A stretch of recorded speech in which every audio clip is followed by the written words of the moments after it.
NEET paper લીકને લઈને સમાચાર જે પ્રાપ્ત થઈ રહ્યા છે, નીટ પેપર લીકને લઈને સરકારથી આઈએમએ નારાજ। આઈએમએ શિક્ષણ મંત્રી ધર્મેન્દ્ર પ્રધાનને લખ્યો પત્ર। છેલ્લા 4 વર્ષમાં નીટ પરીક્ષા વિવાદોમાં રહી છે। લાખો વિદ્યાર્થીઓમાં માનસિક તણાવ અને અનિશ્ચિતતા જોવા મળી રહ્યું છે। તો નીટ પેપર લીકની જે ઘટનાઓ બની રહી છે, સરકારથી નારાજ છે આઈએમએ શિક્ષણ મંત્રી ધર્મેન્દ્ર પ્રધાનને આ અંગે પત્ર લખ્યો। છેલ્લા 4 વર્ષમાં નીટ પરીક્ષા વિવાદોમાં રહી છે। લાખો વિદ્યાર્થીઓમાં માનસિક તણાવ અને અનિશ્ચિતતા જોવા મળી રહી છે।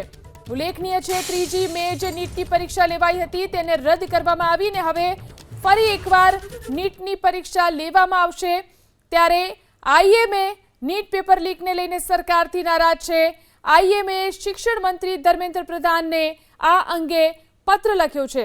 છેલ્લા 4 વર્ષની અંદર નીટની પરીક્ષા વારંવાર વિવાદમાં આવી છે। જે રીતે પેપર લીક અને ત્યારબાદ ફરી પરીક્ષા લેવાની જાહેરાત કરવામાં આવી, લાખો વિદ્યાર્થીઓની અંદર માનસિક તણાવ અને અનિશ્ચિતતા જોવા મળી રહી છે।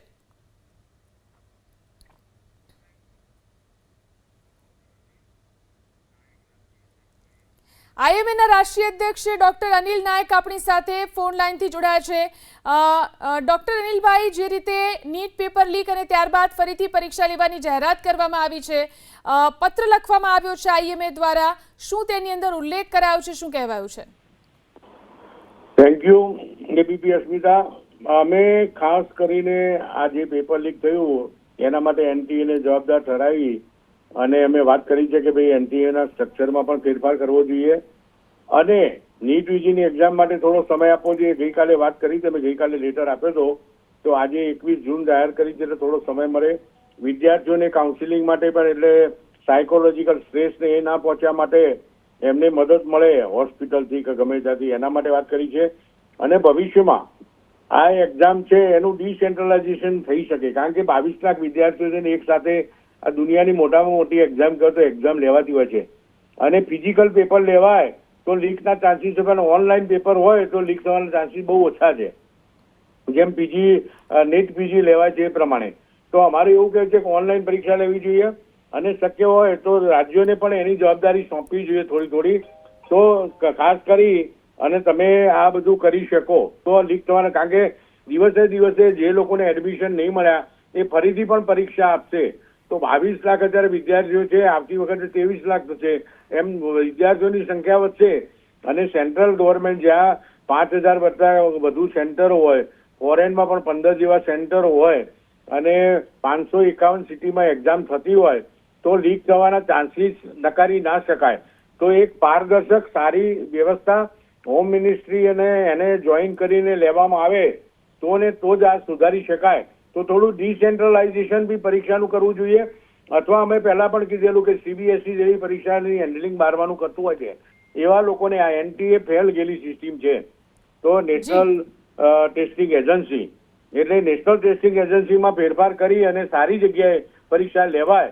આમ તો લાસ્ટ ટાઈમ રાધાકૃષ્ણન કમિટીએ રિપોર્ટ બધા આપ્યા, એનું ઇમ્પ્લિમેન્ટેશન 80% જેવું થઈ ગયું છે, પણ હજુ સુધારા કરવાની જરૂર છે કે પેપર ના લીક થાય। અને બીજું અમે માગણી કરી છે કે આ જે કલ્પ્રિટો પકડાય એના માટે સ્પેશિયલ કોર્ટ બનાવવી જોઈએ। સ્પેશિયલ કોર્ટ બનાવી અને ડે ટુ ડે હિયરિંગ કરીને જે નવો કાયદો હોય છે કાયદા પ્રમાણે જેમ રેપ વાળાને સજા કરીએ જેમ તાત્કાલિક સજા કરવી જોઈએ, તો પબ્લિકમાં એક દાખલો બેસે।